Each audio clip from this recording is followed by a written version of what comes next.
Fight! I don't know that I'm a self-proclaimed gangster. I'm from the mean streets of West Linn, Oregon.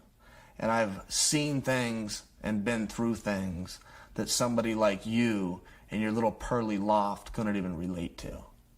And if you're asking me to share stories with you that are frankly none of your business, maybe I'll give you a couple and maybe you'll take that little smug look off your face.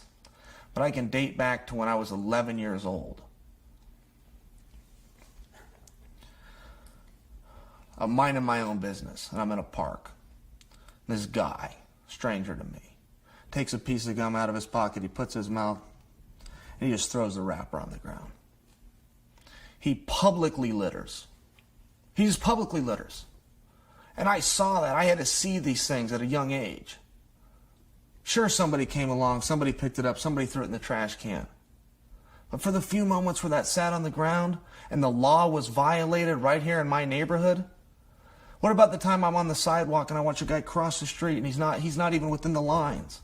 He's publicly jaywalking. There was a police officer standing right there. He didn't do anything. He didn't do anything. We have chaos. We have anarchy at times in West Linn. You know, you look at me. There was years where my father didn't even make $100,000. Or barely made $100,000. And sure, we had a maid, but she only came twice a week. What do you think happened the other 5 days? You think those dishes washed themselves? You think those clothes got themselves in the hamper? My neighbors were twins.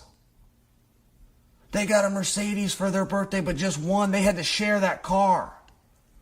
They had to share that car. Who gets to drive today?